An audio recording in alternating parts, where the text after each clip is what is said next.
So, you guys thought I forgot about the glory that is hypmic? I didn't, but I'll admit that I wasn't expecting to make another video, but a lot of people were saying like, man, where's the hypmic video? So I felt bad enough that, yeah, I'm gonna keep covering hypmic.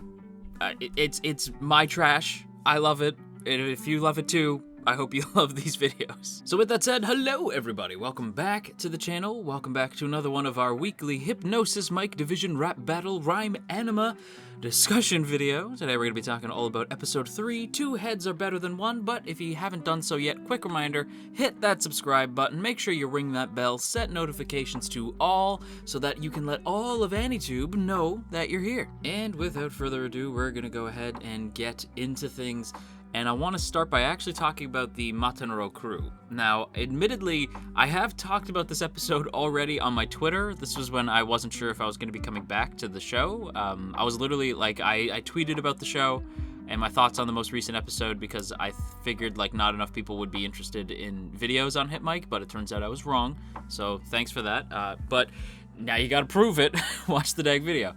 But yeah, I gotta say, starting with Matenro, again, I already shared my thoughts on a lot of the crew, but I should start by saying, like, this is the first chance I've really got to see them shine. We saw them a bit last week when Ichi got, like, sort of caught in that hostage situation. We saw the gang basically sort of react with confidence. Mostly Jakurai. Like, Jakurai was like, no, I know Ichi, he'll be fine. Like, don't worry about him.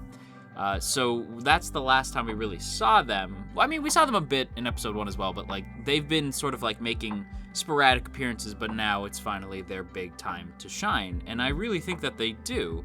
They're sort of similar in a lot of ways to the Buster Bros dynamic, at least I think so. The way that both Saburo and Jiro look up to Ichi is kind of similar in the way that Doppo and Hifumi look up to Jakurai, right? Like they both sort of have like the leader of the pack who they all look to.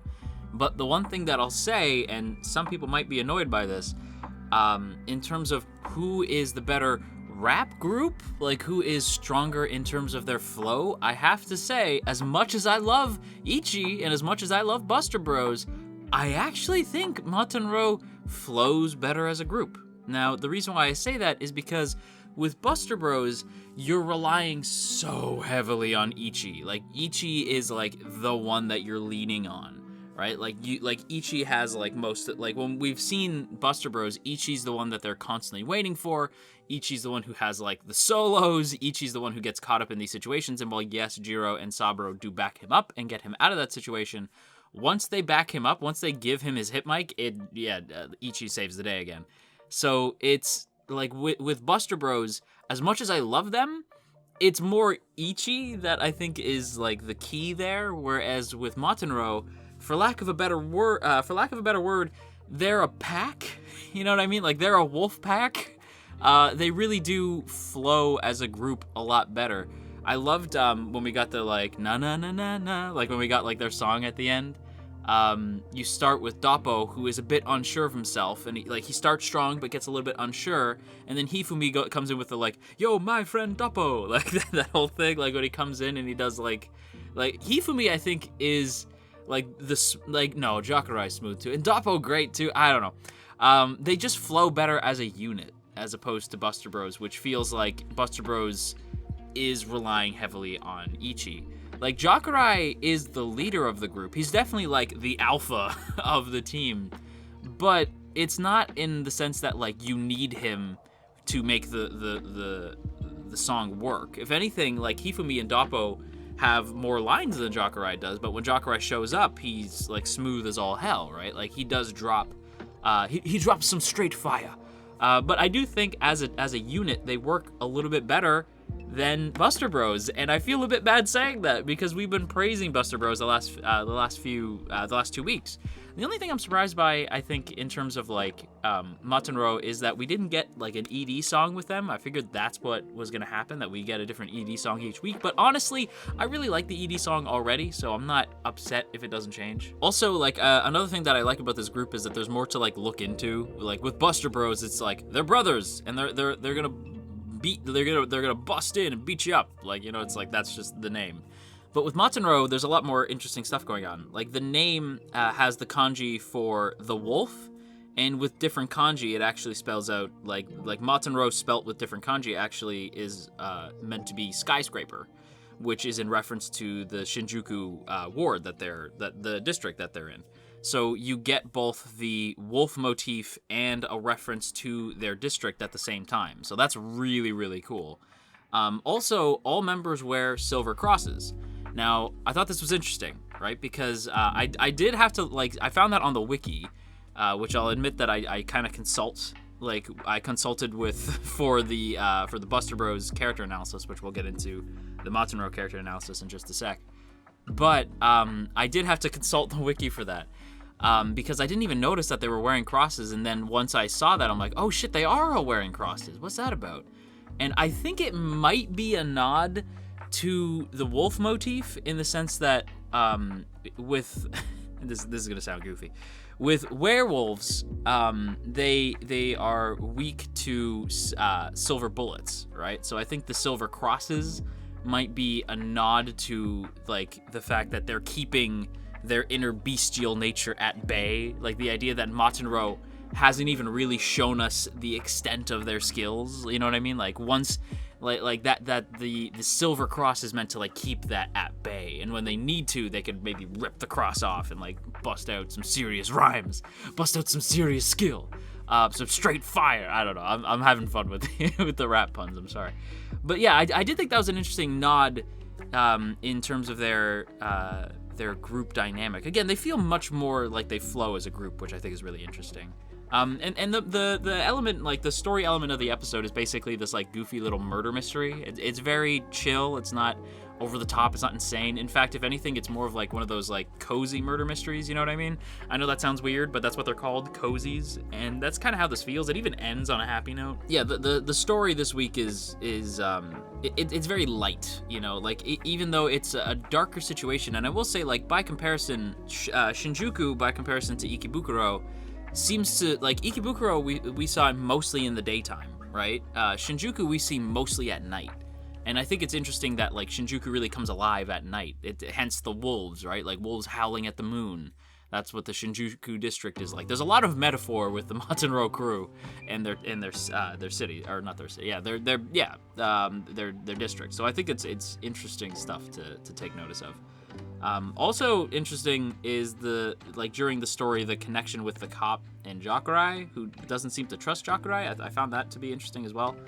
But we should probably talk about the character designs, since I feel like I have the most to say about the character designs. The story is fun. The story this week is fun, but it's nothing to really write home about. So let's go ahead and start with Jakurai.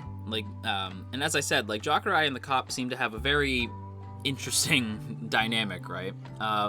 He seems to be looked upon more as the leader of the crew, and not just in Matenro, but also he seems to be the leader of Shinjuku. Even the way that he's viewed in the hospital, people really rely on him. He gets 2 separate pages and then asked for a conversation with the cops and stuff like that. He's viewed upon very heavily as the leader and the alpha in Shinjuku, it seems. And he might actually be hiding something, because he seems more curious that the cop is questioning him than shocked or offended that he was getting accusations thrown at him. But let's actually look at the design, right? He has this long lavender hair, which is lavender as a color is a bit more of a mature color, since it's seen as sort of the mature response to either a purple or a pink. You get a sort of lavender being there's a sense of maturity to lavender when you see it, and with that also comes this sort of encouraging nature to it. Now, I should say it's lavender, it's sort of gray on the top, but lavender as the underside of the hair. The gray I think is just meant to make him look distinguished, long gray hair with this lavender underneath. I think the lavender underneath is just meant to show this again a mature but also encouraging nature. He wants to help you. As a doctor, that's the type of vibe you want to get from him, of course. But you do get that. There's also this sort of with since lavender is associated with purple often comes associated with a sort of royalty vibe, and that's another thing I get from Jakurai. He feels like the king of Shinjuku, you know? So I think the hair, the choices in hair, I thought was really appropriate. I will say all of the Matenro crew have insane hair where there's undersides to their hair, it's different on the bottom than it is on the top. it's not like uncommon in the real world, but it's just like, no, it's uncommon. Like it's just odd, right? So it's like, man, I feel bad for the color designer for this show. They must have been going haywire on this particular episode just because of like the different colors in hair. But yeah, also the blue eyes are worth noting as well. Sort of like calm, if a little bit passive. I'd say that that's like a thing with Jakurai, is he can come across as a bit disinterested, maybe a little bit passive. Like he does care, but it doesn't often show on the surface. So I think that's interesting to note. The lab coat, of course, meant to show, that he's a doctor, but also the blue lining of the lab coat is, I think, meant to show a certain like level of confidence in the role, right? With blue comes a sort of security, so he feels secure in his role as a doctor. That's just what I would take away from that. And of course, the last thing I have to mention about Jakurai, I mentioned this in my tweets about the show, but I should state that he's voiced by Sho Hayami, who voiced Aizen in Bleach. So now I very, very desperately want to see Ichigo and Aizen get into a rap battle at some point. Maybe we'll get that in the new Bleach anime. That's definitely gonna happen. We're gonna see Aizen and Ichigo in a rap battle for the ages. I cannot wait. But with that said, we should talk about Hifumi, who is wonderfully ridiculous. I really like Hifumi. I think in the group he fills a sort of similar role to Jiro, where he's this sort of fun-loving, but maybe not the brightest member of the team. Like he's really fun and outgoing, but he's maybe not the sharpest tool in the shed. I like that the coat seems to like raise his confidence, like when he gives it to Jiro, he's giving it to him to sort of like calm Jiro down and like build Jiro up and give him some confidence. And when one of the women who requests him or not even requests him, like this woman just never really requested him, but had one of the women who have a crush on him from his host job, when he sees her, he gets panicked, right? Like, and he needs the jacket to calm him down. I think that's really kind of a neat touch to the character, that he feels like that jacket sort of gives him the air of a host and like really like propels his confidence. And I like that he like genuinely clearly cares about Doppo as well. Like that's very sweet. The fact that he would give him the coat, like give him his confidence, like that's very sweet. As for the gray jacket itself, I think it's mainly just to give him like that confidence boost. Like the gray jacket makes him feel like a host, and that's obviously a big plus since he is a host. But I think the most interesting part of the jacket is the yellow rose, which as like a rose, a yellow rose in particular, thank you flowermeetings.com for helping me out with this one, but a yellow rose in particular symbolizes optimism, power, and joy, and is often associated with the sun. And I think that is really interesting that Hifumi is associated with the sun when most of the time Matenro and Shinjuku in the show are depicted at night. But I do think that at any given point, Hifumi is often the brightest person in the room. You know what I mean? Like Hifumi is the one who gives off the most sense of optimism, joy, and in a general like sense of power, right? Like as a host, he feels like powerful and larger than life, and I think that that's very key to the character. I really liked the addition of the yellow rose. I think it really serves Hifumi's character very well. And lastly, I want to talk about Doppo, who is easily my favorite. I love Doppo. I think he's the best. He's relatable as hell. Just an overworked boy who's like a Gretsuko, but better. Come at me, people. Don't actually, you know what? Don't even at me. I don't even want to hear your arguments. Doppo better than a Gretsuko. But yeah, Doppo like is clearly overworked. People like throw their work at him, and just one of the dudes even says like, I don't actually have anything going on. I just don't want to do this. And he just throws all his office work at Doppo. And he definitely comes across as the most undervalued member of the squad, yet is constantly dragged into the squad's mess. Like Doppo is like the key suspect in this murder mystery, but it's not even like they were targeting Doppo, like they were actually trying to target Hifumi. So like Doppo just kind of gets involved in their mess, and he just seems like a genuine cinnamon roll to me, or like in fact he's a whole ass Cinnabon, or perhaps a water flea, which is also a really funny moment that he tries to be a water flea to try to calm himself down. Yeah, Doppo I just think is hella relatable. I love his character. I like that his hypmic actually turns into a phone too. Like that's like everybody else's hypmic turns into like a straight up just bedazzled mic, but Doppo's turns into a cell phone, which is kind of cool. As for the character design, I'll admit that the hair kind of threw me off for a loop, because he has this messy red hair with this like light blue underside to it. And I couldn't tell what this was meant to signify. I think maybe like the red hair is meant to, like the messy red hair is meant to show like, heads up, danger. like at any point Doppo might snap. right? But at the same time, the light blue underside is also meant to show he's essentially quite passive most of the time. Like, even though he probably wants to scream, as we've heard him scream in the opening, which we don't get here. I would have loved to have heard a Doppo scream, but as some folks pointed out on Twitter, it might be too early for a Doppo scream.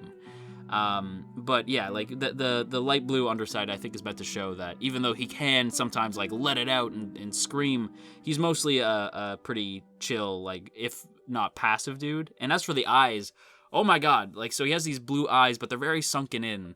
And to me it shows that he's just depressed and maybe just a little bit stressed out. Like poor Doppo, man. The character design, you could just tell he's an overworked office worker, you know? Like he's really tired and stressed out and self-deprecating and a bit depressed. And even like his outfit is just a traditional office worker with a splash of a green tie. And I think the green tie, green, you know, envy, right? I think green in this case is meant to sort of show that Doppo is a bit envious of his friend's freedom and even his coworkers' freedom, that they can just leave their work with him and then go out and have a good time. But it could also be the sort of sense of hopefulness that the character has. Like, he does feel like he can rely on his friends to get him out of that, so maybe there is like a sense of hope to Doppo, and that's what the green tie is meant to signify. I like the envy one, because I think it suits Doppo more, even though it breaks my heart. But yeah, that's all my thoughts on this week's episode of Hypnosis Mic. I hope you guys enjoyed. I will be bringing the series back. I think these will actually come out on Mondays from now on, so we'll see. Follow me on Twitter and, you know, hit that sub button, ring the bell, all that fun stuff to stay updated on that. I'll probably make a community post soon with like a full schedule, but yeah. With all that said, don't forget to boop that up snoot, share if you care, leave a comment down below, and once again, hit that sub button, ring that bell, set notifications to all that good stuff. And of course, as always, I have to give a big thank you to the good folks in the T Squadron. Look at these beautiful people. Look at all these beautiful names. And hey, if you would like to join these beautiful people, there are now 2 ways to do so. The first is by hitting that first link in the description to check out our Patreon page, and the second option is by hitting that join button right beside the sub button to get a badge next to your name and some emotes to spam in the comments, and of course your name scrolling past this screen. So if that sounds cool to you, go ahead and hit that join button or check out the Patreon link. Either way, it is super appreciated. So yeah, Hypnosis Mic is back on the channel. I didn't even miss an episode. Yeah, I'm gonna keep covering Hypnosis Mic, so hope you guys are looking forward to that. Hope you guys enjoyed, and until next time, you stay classy, AnyTube, and wash your dang hands.